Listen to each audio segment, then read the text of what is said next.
is Thursday, July 22nd. There being a quorum at 5:30, call the meeting to order. First item on our agenda is a presentation of the FY 2021 audit.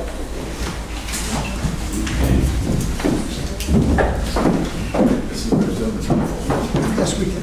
Now I know if I've seen you before. Good evening, everyone. Hope everyone's doing well. Sure. It's nice to see you all in person now. Last year was a little bit different. Yes. So I am Raquel Machado. I'm Joel Zadalujo. And I'm Taylor Matthews. So here today we are going to be presenting the fiscal 2021 financial audit results. We'll also be going over some financial highlights and discussion of new accounting standards that may affect the future of the authority. One of the things I would like to start off with was a thank you to Mark and his staff for all the hard work he's done throughout the year. He makes our job easier when we come in for the audit, and we are looking forward to hopefully winning the next bid and working with his successor, Daniel.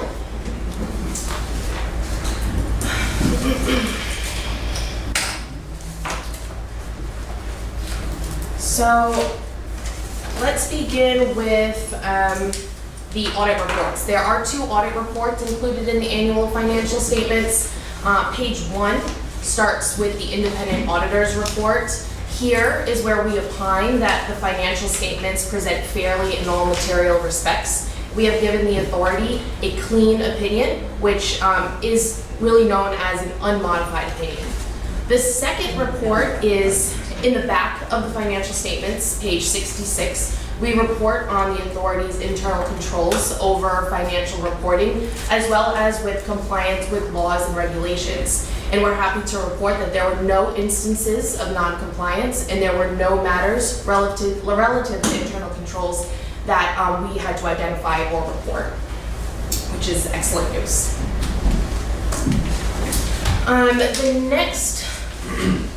The next major section of the financial statements is the management discussion and analysis, also known as the MD&A. It offers a narrative and an overview and analysis of the financial statements. It's easier for readers to look through the MD&A for just a quick glimpse of where the authority stands financially. So here for the authority, we do a comparative statement, fiscal year 2021 compared to fiscal 2020.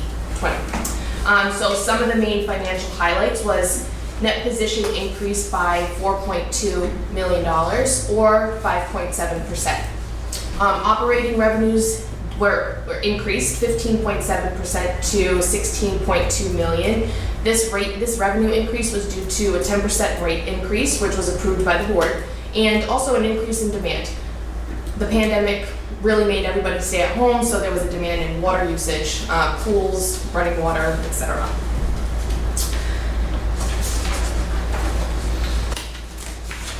So total operating expenses increased from $10.7 million to $11.4 million in fiscal 2021, or roughly 6.7%. So the total increase of $711,000 was basically non-recurring expenses and depreciation. Some of the non-recurring expenses was a couple of projects that were going on: the lower dam removal project, WTP plant demolition, and the clean hazard on Hope Street.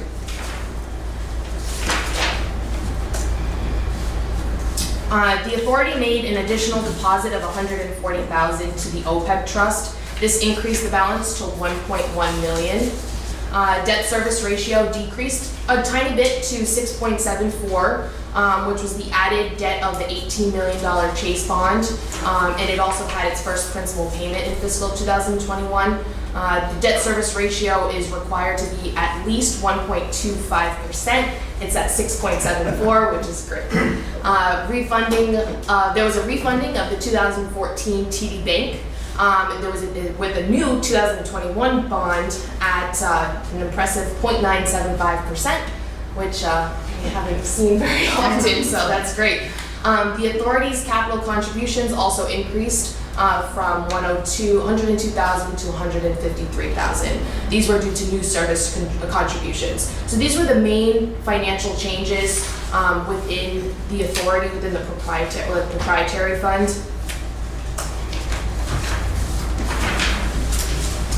So, I mean, the authority operates as a proprietary fund, so a lot of its accounting methods are similar to the private sector companies. It offers short and long-term financial information about the authority's activities.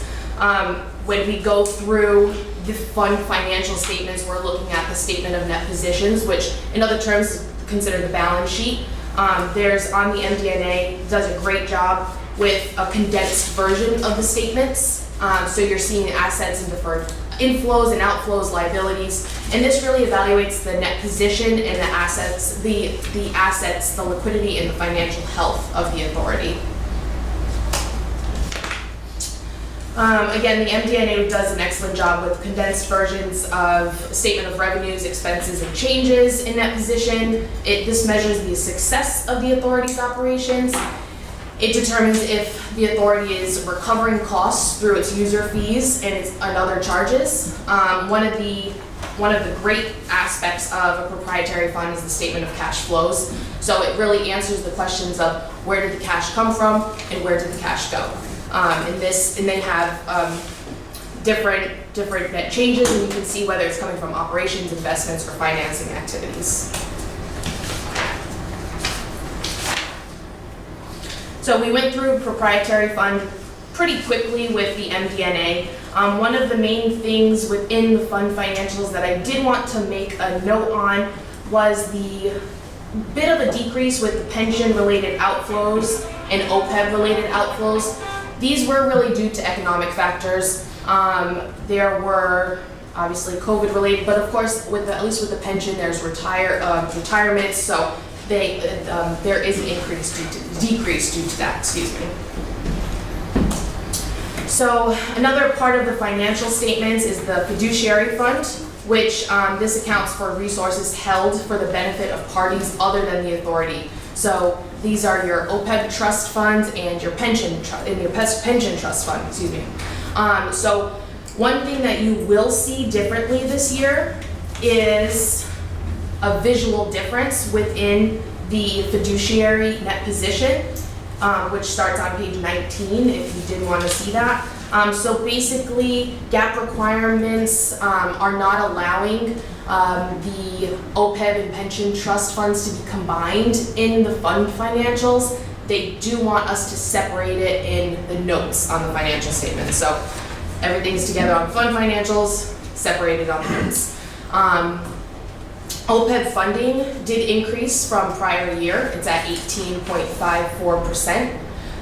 Pension funding did decrease a tiny bit. It's at 87.42%.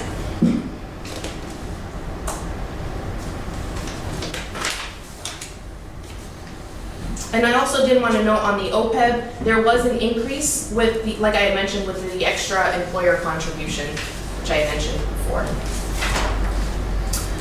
So now we're going into the notes of the financial statements, and the notes are great for additional summaries of significant accounting policies, different balance sheet accounts, pension and OPEB details, risk management, commitments and contingencies, subsequent events, and of course, specifically for this year, the authority's response to the pandemic, which, readers can take the time and read through the notes of the financial statements. And it is more of a detail of everything that's on the balance sheet. If you have questions of where these numbers are coming from, it does a great job with helping readers understand what they are.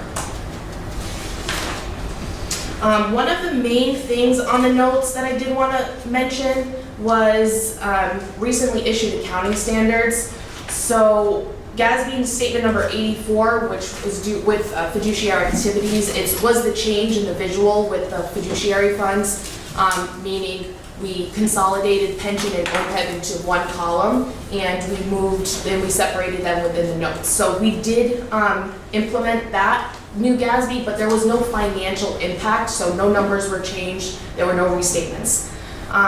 And we also implemented GASB statement number 95, which was the postponement of all the other GASB statements due to the pandemic. So the notes do have a detailed understanding of what each GASB is going to do and what's going to change on the financial statements, and also when we need to implement that by. So some of the required supplementary information, schedules that are required under GASB 68, they present year-to-year information and trends in regards to pension and OPEB. Of course, readers can take the time and go through the required supplementary information. It does a great job with, you can see the trends on each year. We have to do it for a 10-year, but since the GASB 68 has only been in, for a few years, we only have so much data. So right now we have about 6 years of data. So you can see the trends here. You can also see how much pension and OPEB is funded, what the liabilities are. So that does a great job there with helping the reader understand where the changes throughout the years. And lastly is just the supplementary information, which is not required, but Mark does a great job with putting it together, and just it could help you answer some questions within the balance sheet numbers. If you have questions, some of it could be on the supplementary information. And the last page of the SI is the debt service fund requirement calculation, which you'll be able to see how the ratio is computed. And that's it. Does anybody have any questions? I've got one. Anyone? You said there are various GASB changes that are coming. Is there any way to determine what the anticipated costs to us might be in order to incorporate those changes? Well, if we are your auditors for the next contracted 3 years, we don't charge any other extra price. We help you implement it, and we just make sure that you're following compliance and regulation. Okay, Sales pitch. That really wasn't the answer. Okay, I'm sorry. I No, apologize. that's okay. That's okay. You've done a fine job with us over the years. I think what you're saying is, once you bid, you don't charge extra for No, we implementation. We don't. I'm talking about what we have to do Operationally. operationally. Based on all the GASBs that, we're still learning about all of them. Not a lot of them are gonna impact the authority, so we can really save it. Well, I remember years ago, I was involved with a government agency, and all of a sudden we had to show OPEB. Yeah. I mean, that was a big deal. Yeah, right. It cost us money, and it cost us changes and everything else. I'm wondering if these are Yeah. just minor bookkeeping, No, some are- or if there's something A that lot we of need them to... are based on the agency funds, which the authority doesn't have any, leases, which also you guys don't have any. Yeah. So those will not have no impact for the district. Okay. And most of them that are coming within the next few years, they really don't have any financial impacts. They're financial statement based, so you're going to be changing the way that the funds are being shown Like on presented. presented. Correct. Yeah. That's the proper term for it. Very good. Very good. Questions, anyone? Ladies, thank you very much. Thank you so much. Thank you. How does the contract end? It's unfortunately ended this year, so you'll be going out for bid in the fall, and we will be bidding.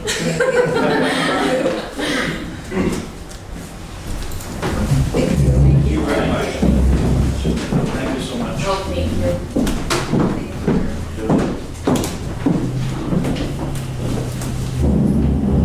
Thank you.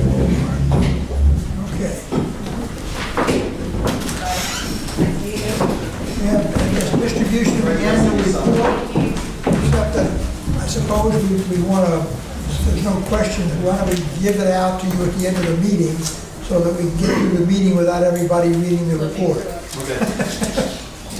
And hot off the press, they arrived yesterday.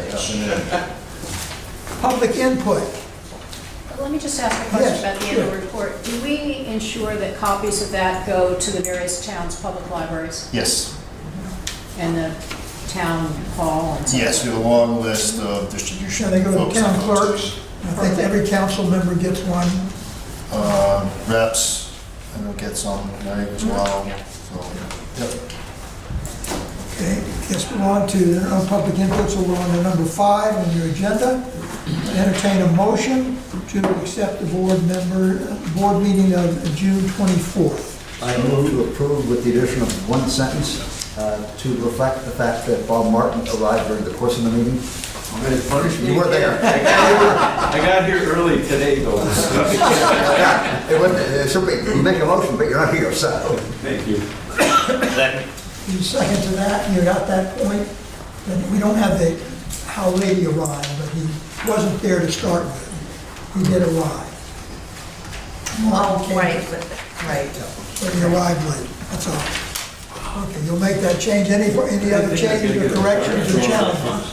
All those in favor, please say aye. Aye. It's approved, thank you. Executive Director's Report. Okay, good evening, everybody. Pawtucket Pipeline Phase 1, work continues, albeit a little slowly this past month, as work continued along State Roadway at Wampanoag Trail, section from Elder Avenue to Dover.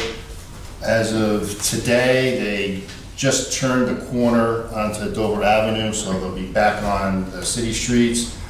But they hit ledge, dealing with the traffic on the state roadway, having to pave the road on a daily basis as a requirement from DOT, kind of all contribute to, kind of a slow go there. And also dealing with a nursing home and daycare facility right in the area as well.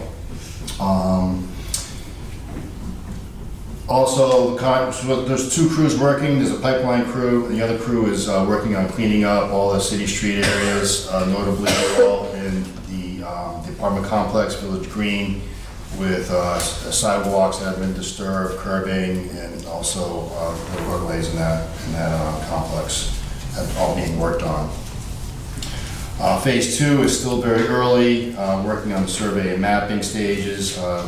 Beta is in the process of securing the permits from the various state agencies, notably DOT, to commence their boring and geotech program.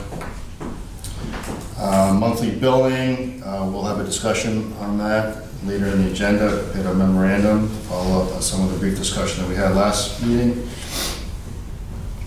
Succession plan. Welcome Dan Hughes, new finance manager. Welcome, Dan. Yes, welcome. So I guess that ends up that goal of the upper management succession plan, as Dan was the last major hire.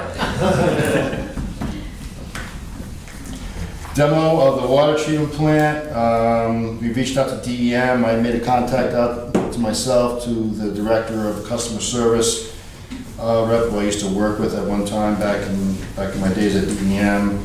And he's pulling together all the notable staff that's needed for that, for the permitting of that project, for the demo of the plant and associated site improvements. Especially we're in summer months, people on vacation, and they're still working predominantly from not in the office, a lot of the state offices, so unlike us. Water purchases down a little bit compared to the last month. I guess has to be expected as consumption is getting back to pre-COVID levels. And then we'll have to wait to see what's going on in July. It's been a rainy summer so far. Steve? Yes. Do you think it makes sense, given that we're about 50% of the way along with Phase 1, to do a press release about that, Phase 2, and also the legislative approval so that we get out from under the redundant water supply? We could put something together. I find you have to tell people things 2 or 3 times before they absorb them. Did the governor sign that? The governor did not sign it.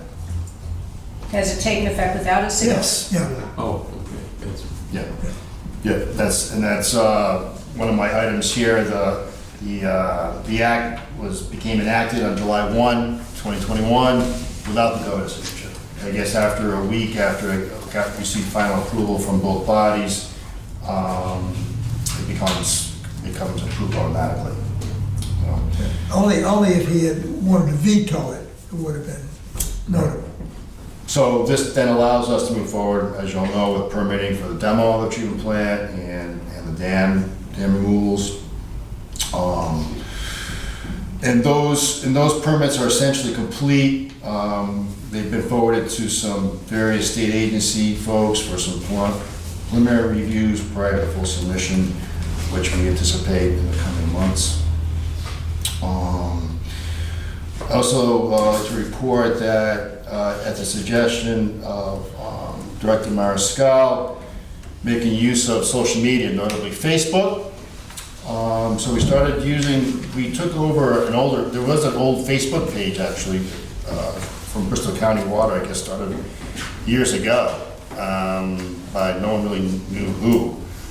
But it had our contact information on it, and Randy researched it a little more, and so we formally made it our page.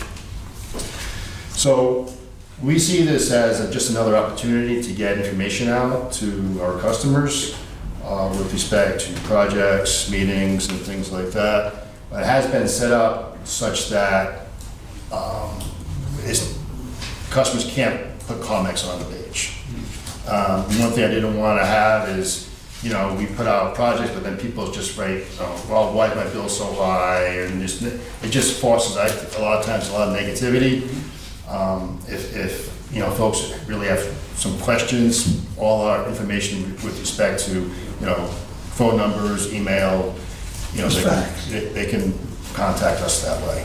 So basically it's facts and reporting and what's going on. The rumor I heard, I'm presuming is not true, the board will not have to prepare TikTok segments. That's out. No, we're not gonna do TikTok, Instagram, or any of those. I have my routine already. I was looking forward to seeing Steve dance. What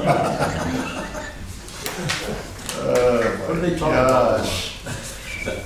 One's not heavy into it. Me either. What? I have my daughter delete all those whenever she catches me.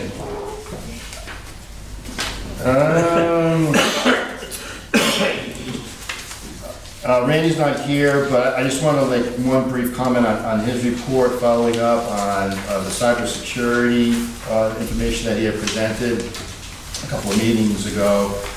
One thing that we did internally here is we stopped taking social security numbers for new customers.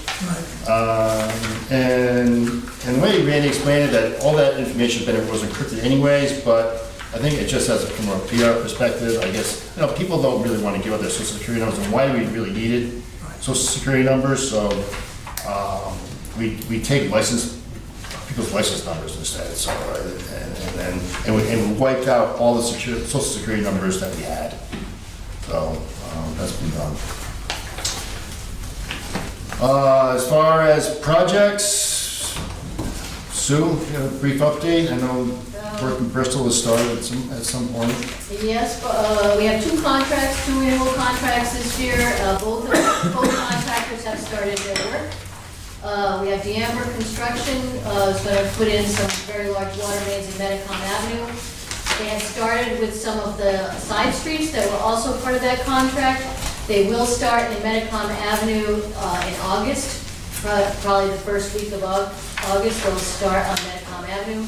We're working with the police department and the town to make sure people are aware of that project.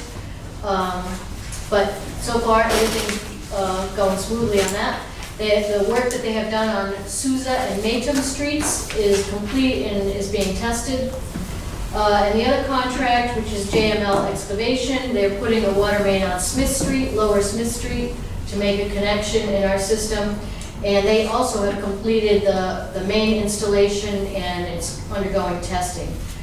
In both cases, after the mains are tested, they still need to put services and whatnot on those mains. But both are moving along well. JML will be moving to Barrington after he completes Smith Street. We have two small streets in Barrington. But no big problems yet. Good. Just still on water main. How long does it take on the Sousa Street thing, or either one to tie in everybody?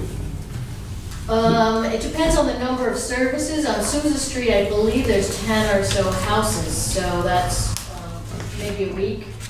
Smith Street as well, it might take another week to connect and to put all the services on.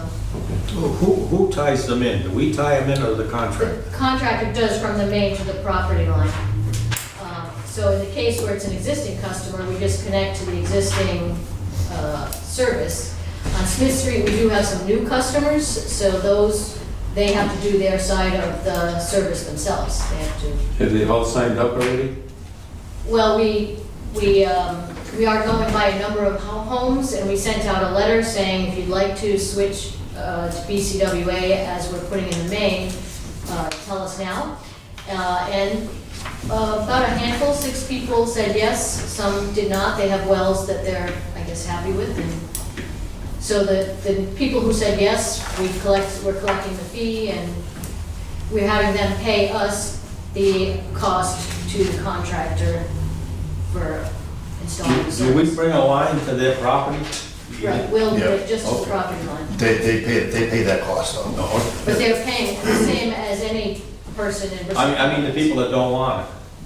The people that don't want it are not getting it. We don't bring a line to the property line? We don't. They can in the future still out, down the road.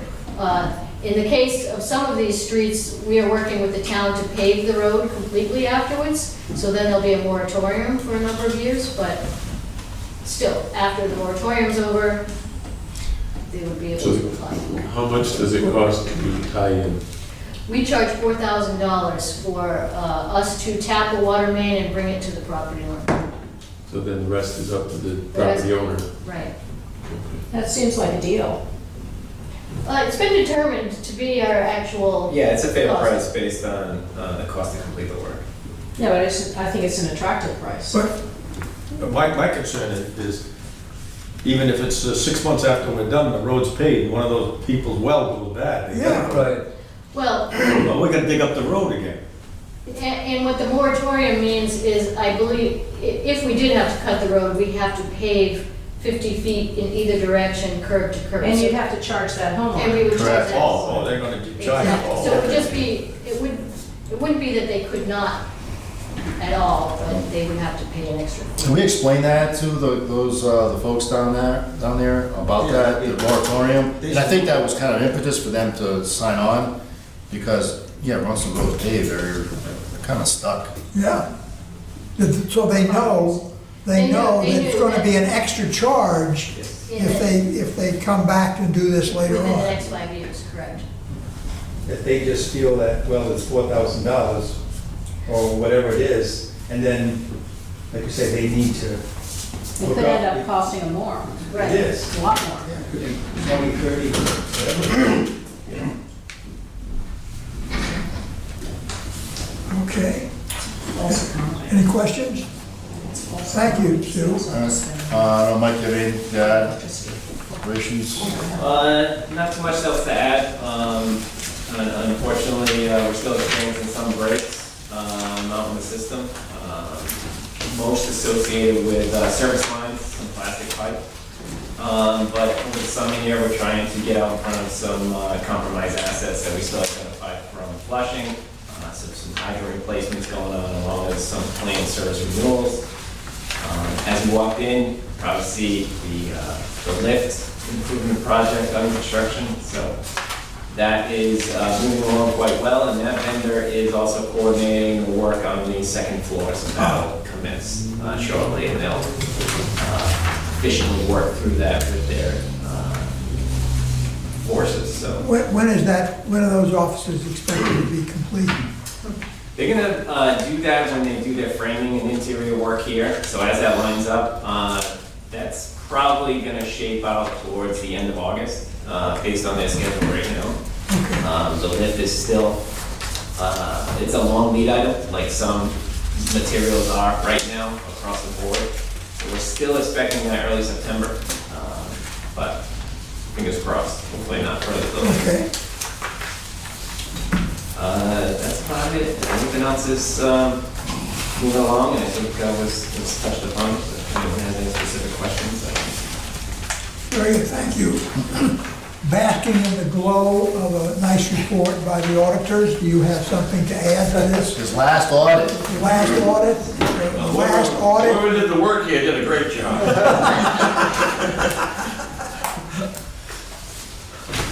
You're on if you want to review anything with us regarding the financial report. Okay, just one thing, as the auditors mentioned, this was the last year of their 3-year deal. We will be sending an RFP, but Dan will be spearheading an RFP probably around October, November, to get a new one lined up. This particular firm kind of has a niche in doing authorities. They do like Kent County, they do a lot of the towns, municipal. And 3 years ago, we didn't get a lot of bids. I think we only got one other bid, was from a company up in Mass that was twice the cost. So I think they're comfortable. They know we present everything to them, that they, how much work they're gonna need to do. So I think they can bid it a little, on the lower end, not knowing a firm that doesn't know us, would bid it a little higher, so. I recall some years ago, we had a discussion about the wisdom in not keeping the same auditor on forever. That either every 3 or every 5 years, we would make sure we change, and I think we went through this, and they agreed to change the staff, change the auditors Yes, who were gonna be the on-site responsible manager would for be, us. so I just mentioned that to her now, that we would expect a different on-site manager and a different partner to review it, just to Yeah. keep it fresh. Right, that's how they fulfilled that last time. Yeah, I mean, why ruin a good thing? Yeah, no argument there, just that we had discussed this, and it's good business to have fresh eyes. Right, it's good to get a good set of fresh eyes on that. Mark, I had a question about the OPEB benefits. The increase, the dollar amount isn't that large, but the increase in percentage is pretty high. What's driving that? We had 6 or 7 retirees, people retired that went on OPEB.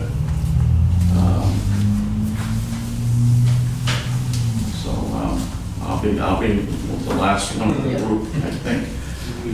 I have a question for you that has to do with the audit, and she didn't mention it at that time. There's, 800,000 or I forget, 870, 850?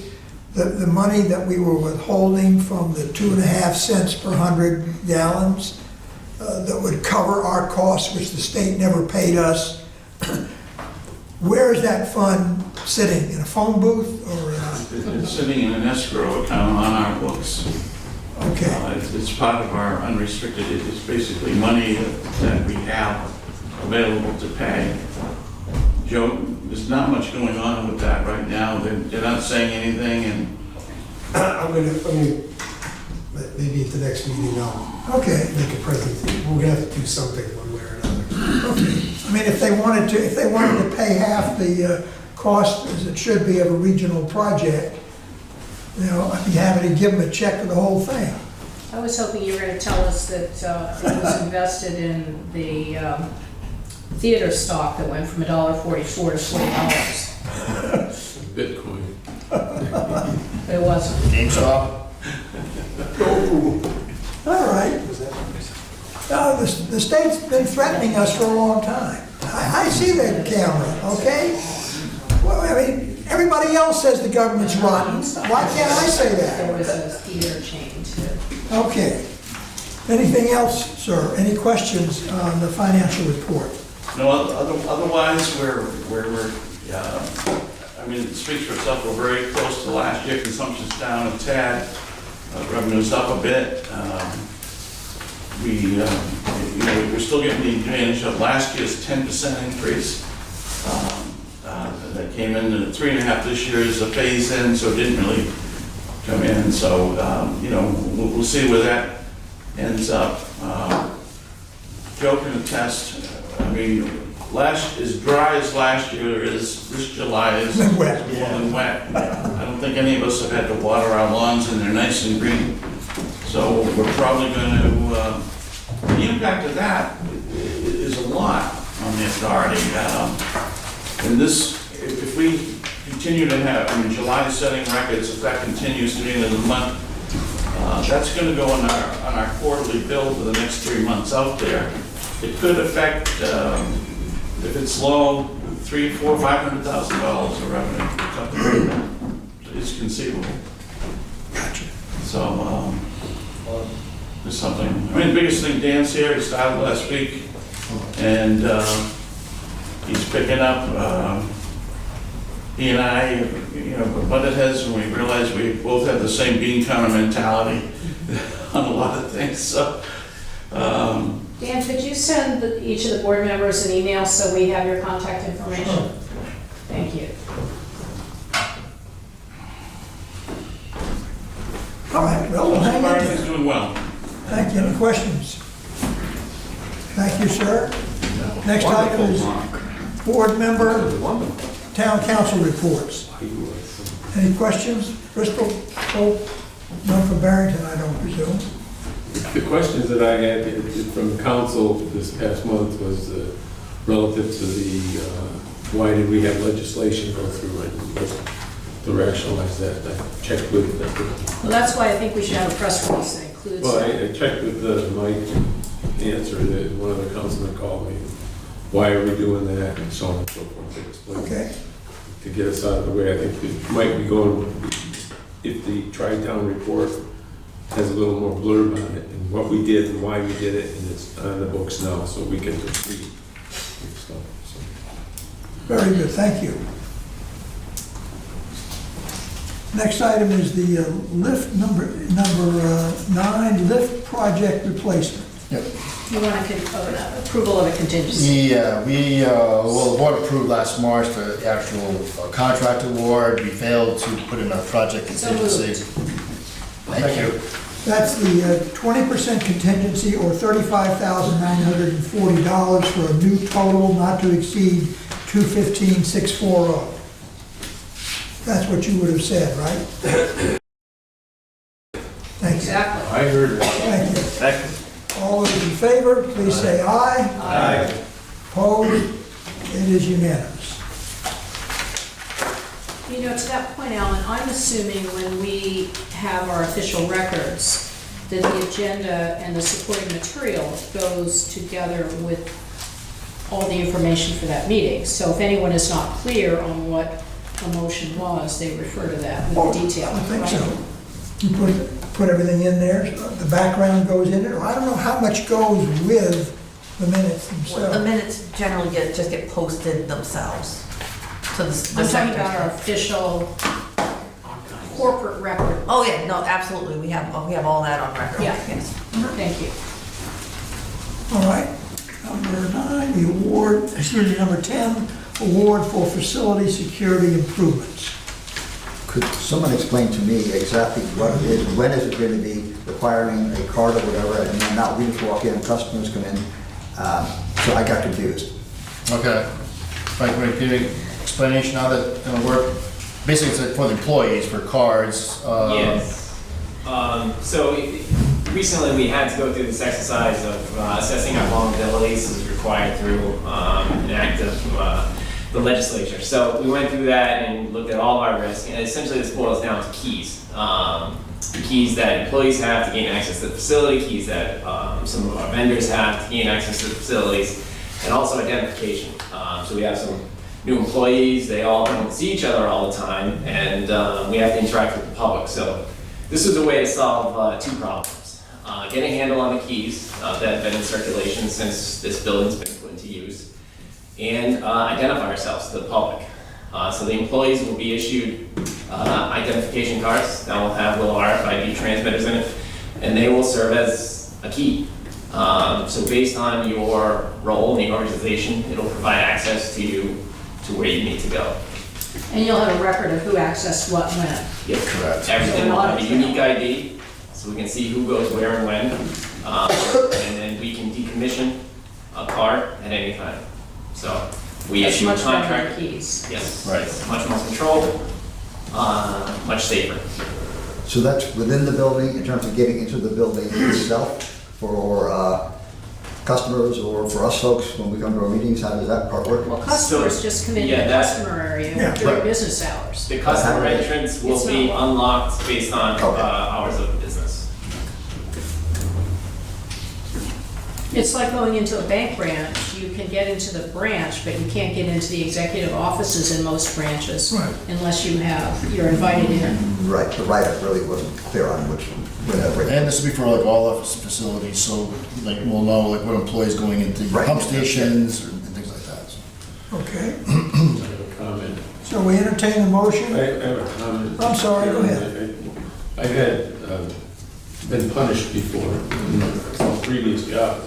One of the things that can happen to you with employees coming in, swiping in as they refer to it or whatever, and the next guy tailgates them.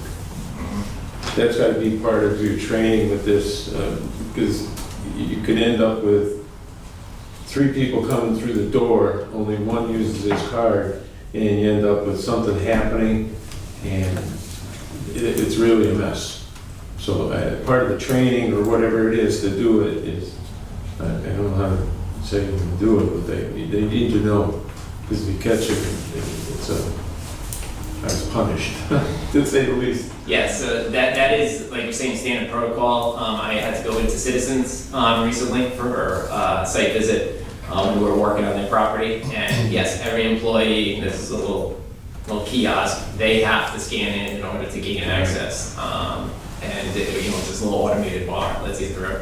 But yes, this project will address this facility and we can implement things like that, but we will roll this out to all the other buildings in the system. But this is just to address here, and we'll pursue the furthering of this to the pump stations where we can further control access. But what you mentioned is still going to happen if an employee permits it. That's why I say that the training of the employee is vital, because if somebody's gonna get their hand slapped, when was their job? Because if you go in there, and I did it in a classified area, which was not good, and it was from Great Lakes. That was on a nuclear submarine. No, we didn't have doors, we had screen doors. Yes, George. There is a solution to that problem. We may not want to do it, but the solution to that problem is to have a revolving door. And that's the only solution I can think of. I think that's overkill. Yes, so do I, but there is a solution to that problem. They'll double up in the dog truck. Like you used to in the So department then you'll stores. probably get smushed, because I've seen that happen, where you get stuck. It could happen, but Well, from where we are today, it gives us a lot more control as to what's going on. So. All right. Motion to approve? So this is gonna be for the communication award to Communication Systems, Inc., the contractor, $16,567 with a 20% contingency to a value, total value not to exceed $19,900. Chris, second? Second. Over here, all those in favor, please say aye. Aye. It is approved. Thank you. Discussion on monthly billing. Okay, if you all have the opportunity to read my report on that regarding benefits for the customer and in our utility agencies with respect to monthly billing. One of the biggest reasons why water utilities move to monthly if they're quarterly is for better cash flow. But what I've come to learn here is the way we bill here, the smaller sections, is that we're essentially billing weekly, so we already have a steady cash flow coming in. So we should to monthly is not that great a benefit. But most importantly, I wanted to share with you, staff put together, with respect to costs, you're essentially going from quarterly to monthly, you're tripling all your billing and your postage. So I have a question about that. I think it's a no-brainer not to do it, but, and I know we have some limitations on our IT system. There wouldn't be that large a cost if we could send bills to customers electronically instead of mailing. We do. We offer that option. Most people who sign up for e-bill also want a paper bill. That's just a sad, Well, in most businesses, what they found is if they offer the customer an incentive to Yes. sign up, they're more apt to do it. So you get a $5 credit or a $10 credit. If it costs us $20 a year to mail bills, you give them a $10 credit and you mark their account that they can't get paper bills anymore. So maybe it's more trouble than it's worth, but. we could take a look at that. Certainly, We create another dimension of record keeping, who has it and who doesn't. Well, It's gonna again, constantly have to go up to the, you have to do it electronically. I mean, I guess, like, how many customers take advantage of electronic payments now? Not many have signed up, and we have, I'll tell you my pet peeve about it. The only way I can sign up for electronic billing easily is to have it be an automatic payment. I don't want an automatic payment. I want to get a bill, I want to look at it electronically, and I want to pay it electronically. you can sign up for it without an auto pay option. That's new then, because a year ago that wasn't the case. not on ACH, right? No, not on ACH. Just for your You bank. can sign up for an e-bill without the need to sign up for auto pay. We do that for many customers. Okay, I'll do that for your account I'll do tomorrow it, morning. I'll do it, I'll test it. Expect a bill, Gina. Yeah, I'm getting e-bills. Because you remember, Mark, I was upset about that a year ago. Yeah, You said that the system we The have did not ACH you offer. could do is, would be automatic payment, and generally, it would come out of your account almost before you saw the bill. We I don't kind of want fixed that to that. happen. That's my We point. kind of fixed it by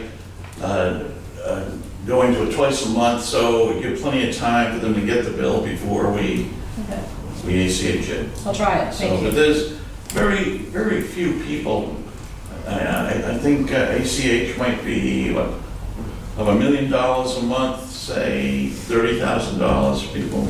That is not a big number. I think Gina's more concerned about just an e-bill presentment as opposed to Well, a I'm paper. concerned about a couple things. One is e-billing. Secondly is being able to do it easily without signing up to have it automatically deducted. As a guest. And then thirdly, I think we might need to educate our customers that if they sign up for e-billing, they can ACH it from their checking account very easily and they save the 49 cents postage. This is true. Soon to go up, by the way. Yes. Does, Right. I Always guess, does. question for Chuck, does the e-bill, would it still have to go to the people that put the bill No. together to get? It wouldn't have to. No, go it's to just an email notification. So CUSI would cover under, it would come out of there, Yes, that's right. so it wouldn't have to go, okay. Keep It's still George, cheaper. go ahead.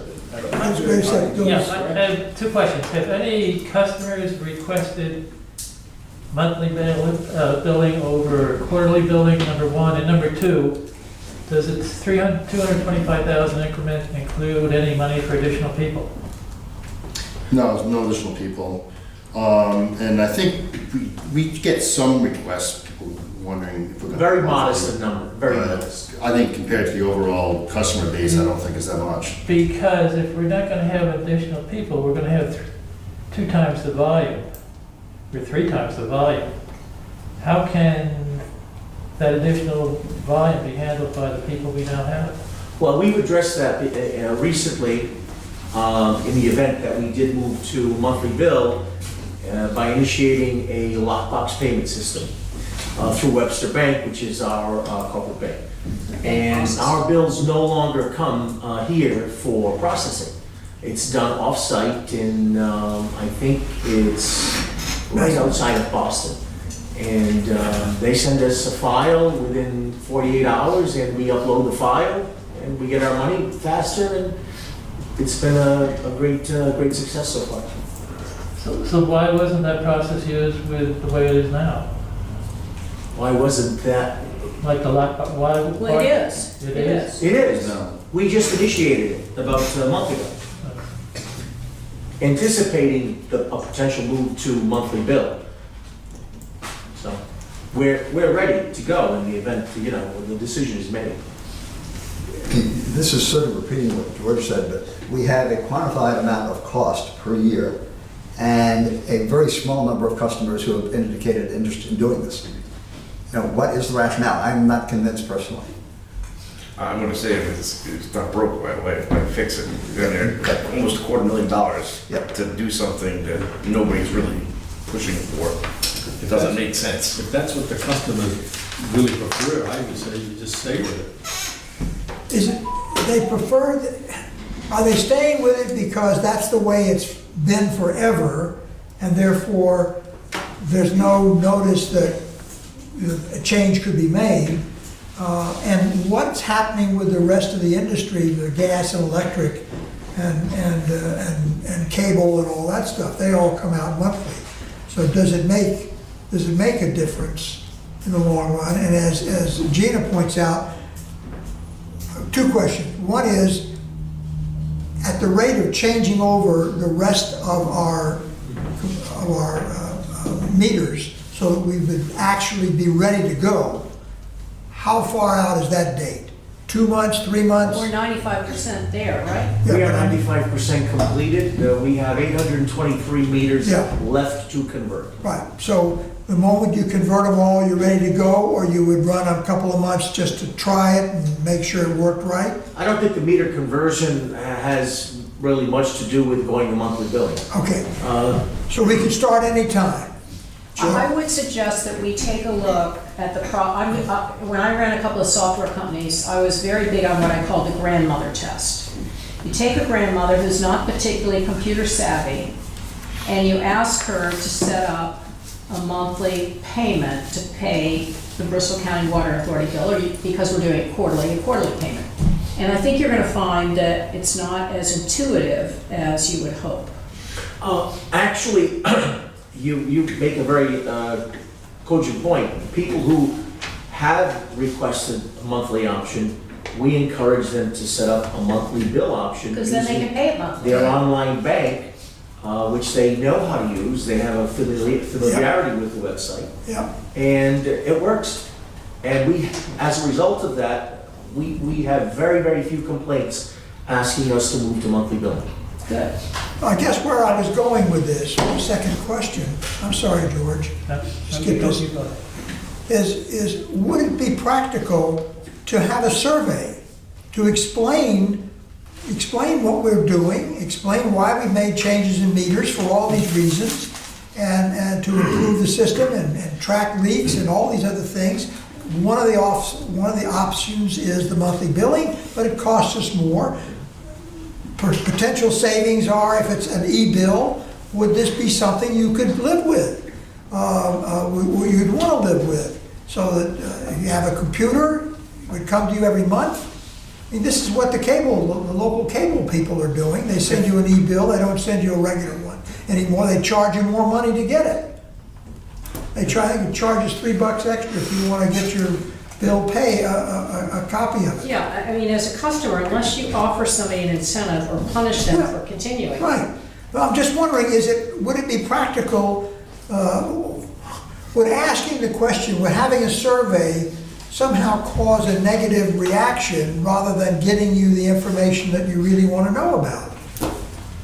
So, George. I just want to add, I think most people are not computer savvy, and that is based upon a lot of experience. And I think most people would rather get 4 bills a year than 12. A lot of people are just comfortable with the paper. So I don't see the great need to go to monthly at all. I just don't. Now, if I went and quantified the numbers, I might come up with the same number or something else. But I don't think the people really feel a need for that, and I'm just wondering why we're doing it. Well, we're not. I know we're not doing it, but we might. In line with what Alan just mentioned, could it be possible to just send in the next billings? Are you interested in monthly billing? How about if you just inform people with their next bill that by registering and setting up an account, they could pay monthly if they prefer, doing it electronically, and here's how you ACH the money from your bank account, instead of asking them. And then see how many people take you up on it. It's like a survey. Right. And then they would be in effect paying monthly. Exactly. And if 100 people did it, you'd know that that was a successful communication. I just want to point out that today I got a notice from Narragansett Bay Commission, I own property elsewhere, for their sewer service, and they bill on a monthly basis. And they make it really quick and simple to pay. They send me an invoice notification, and in the notification, I can click on one-click pay using this number. When I click on it, they have all my bank information already, and bingo, 30 seconds later, I pay the payment. Really. So you have it right on your phone? Right. Yeah, I think that's great, but the bottom line is, the vast majority of people aren't computer savvy, they just aren't. But that They don't doesn't want it, require especially computer the- savviness. Especially the senior, or the over 65 population, they just aren't, they don't want anything to do with computers. And I'll And also they add- wouldn't understand this, they wouldn't understand. And I'll also add that Pawtucket Water Supply Board also bills on a monthly basis. Yeah. As a Providence Water. Yeah. Ames Providence. And I think the idea behind it was always trying to do something for the customer as bills got greater and greater. Right. The concern of cash flow on the agency's part, but it was also like people complaining about the bills, and there was some people say, oh, great, they're gonna go to monthly billing and disguise their bills. There was just that sarcastic side of it. But it was to try to help people pay the bills and not getting a big bill all of a sudden. Well, and it also to be in line with all of the other utilities Right. who are all doing it this way. It also provides for another means of leak detection. Say that again? It provides another means for leak detection. Yes, right, which I alluded to, that, you know, if we were gonna do a survey or offer something, we should put together a whole package to explain the advantages of the system. Definitely, because some of these people are gonna think they're gonna get their quarterly total every month. Yeah, I mean, you could do a survey, but who would respond to the survey? You'd probably get, the people who would want monthly would probably respond to the survey. And so if you get like 100 customers responding that they want it, would that give us reason to go to monthly? Just Well, we 'cause don't want to do monthly billing because it's more expensive. But I don't think it hurts to tell customers, step-by-step Chinese menu, how they can set up an account and pay electronically. Right. We can do that at very little cost, by the way, Steve. We can do an insert. We can do that. Maybe periodically. It's not something that we could limit to just a 90-day insert. Okay. Maybe once a year, we could just send out a reminder, hey, you want to set up a monthly payment, or pay online, here's how you do it. Does the system that we use, can it be as something as like what Juan has, can they get it out on their phone? We do not have the module. We don't own the module that would allow This is customers to pay by phone. An email, right? Yeah. Right. And I think when we discussed this before, Yeah, Randy made a. our software is not like Providence It's has. not state-of-the-art. And we didn't spend $2 million on, we spent, a couple $100,000 that. We have to kind of live within what our software will allow us to do. But there are still easy ways for people to pay. Okay. And I think we just need to maybe explain it. One thing to think about for like September, or August, September bills is that anybody who converts to electronic billing between August 1st and November 1st will be entered into a drawing for an iPad. Because people love that kind of stuff. Sure. And it's, they get a brand new iPad before Christmas. What is the, I guess I'm trying to get my mind around this. What is the problem if we say we're gonna continue with the quarterly billing, but we're gonna offer you the option of monthly billing?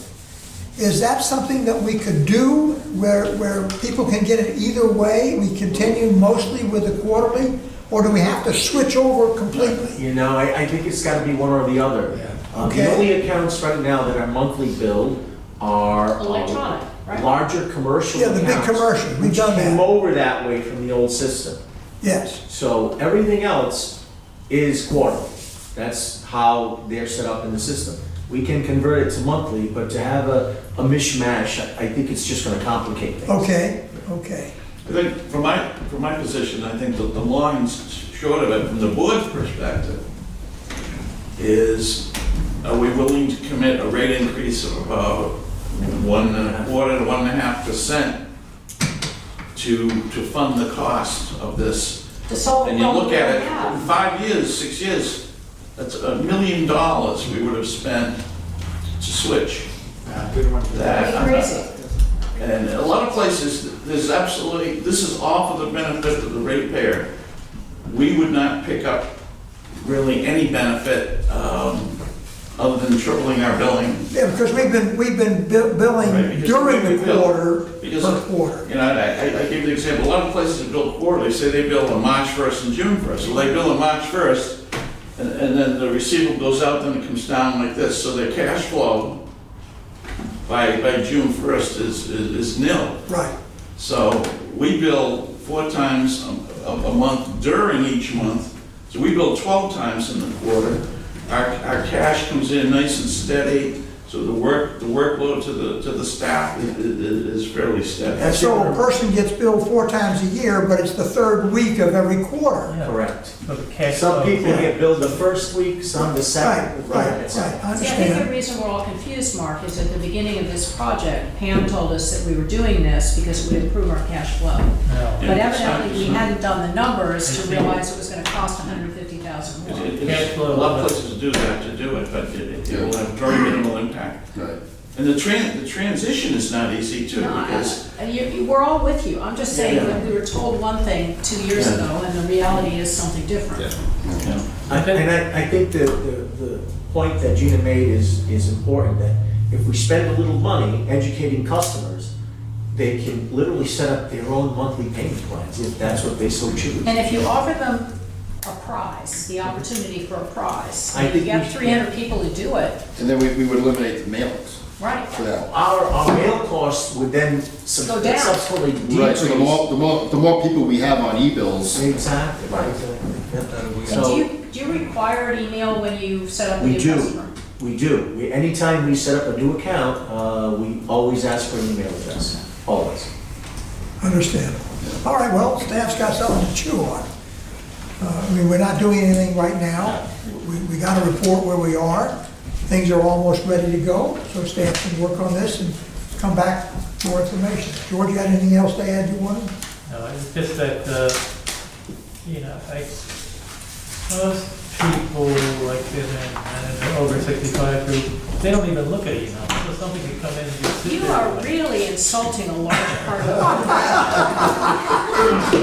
Now, if those people were black, would you say that? I don't think you would. I would say that, believe me, based upon my. Don't feel bad. See, they don't feel bad. Don't feel bad, Joe, I gotta know what an email is. Yeah. I'm saying most. Yes, Mrs. Mouse. This is not. Okay, our next scheduled meeting is the 26th of August. Any other business come Yeah, up I had before? a question. Yes, certainly. I thought Mike's report was excellent, but I don't happen to know what a V-Bio polywrap is. And what's it for? So, you can, anytime you want to go out and see it, I mean, I don't mean to give you a call. You gave us a nice picture, so I don't need to see it, I just want to know why. So pipes, we use metal pipes, and unfortunately, anything metal, you leave it on the table, in the ground, in the water, it's going to corrode. So technology that came out quite a ways ago was, basically saran wrapping the pipes. So we bag them with plastic. What that does is pretty much insulate the pipe. It allows the corrosion, but it stops. You think of the water gets in, like water's the food, so it's gonna feed the corrosion. What the plastic does is it allows that water in, but then it stops it. So there's only so much food to feed corrosion. So then it gets to a point of stability, and that lasts. They're finding it lasts a long time. So they test this in the Everglades, and apparently that's the most corrosive place on the planet. And 6 months in the Everglades soil is like 100 years in our soil. And they're finding zero corrosion on these test ponds that are going. So it's a cheap anti-corrosion solution? Yes. And then the V-Bio is just a little biocide that's baked into the polymer.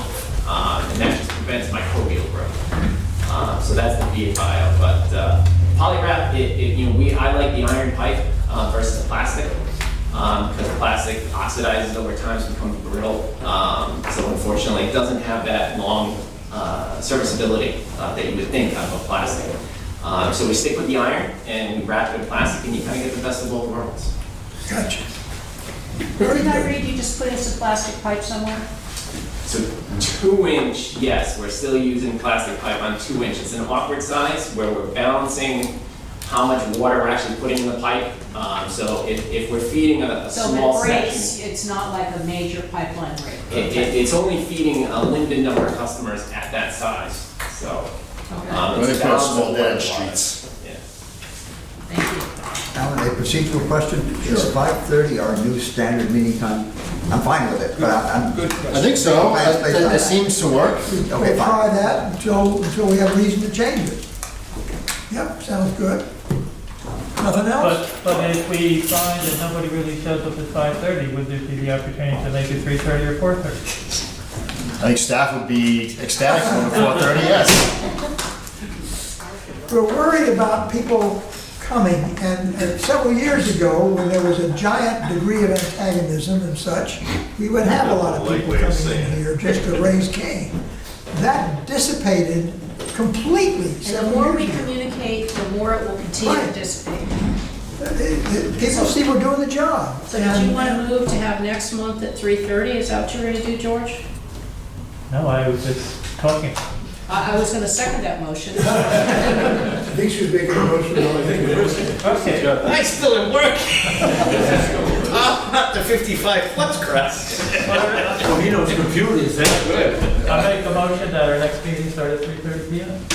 But that's a problem. for you. I'll be here. Okay. What time is available? I get out of school at 3:30, I could be here 4:30. 4:30? 5 o'clock is best because of traffic. Okay. But we can move back a half an hour. Does 4:30 work for you? Or is that, If I have traffic. You're gonna pay for the speeding tickets. I don't know where you're coming from. Boston, Boston. school at that time? Boston? Well, that's Boston. For winter, they don't have school out there. The 26th, it'll be a column. Study upstairs. All right, so why don't we try 5 o'clock? 5 o'clock. We'll try 5 o'clock next month, okay? We don't do school. Everybody got it? What time did we say? We have motion to adjourn yet? Yeah, well, we just made the decision, we just do it, try it at 5. 5 o'clock. Let's see what happens. All right. I'm not coming till 5:30. 5 o'clock. Entertain a motion to dissolve our meeting. So moved. Moved, seconded, all in favor, say aye. Thank you all.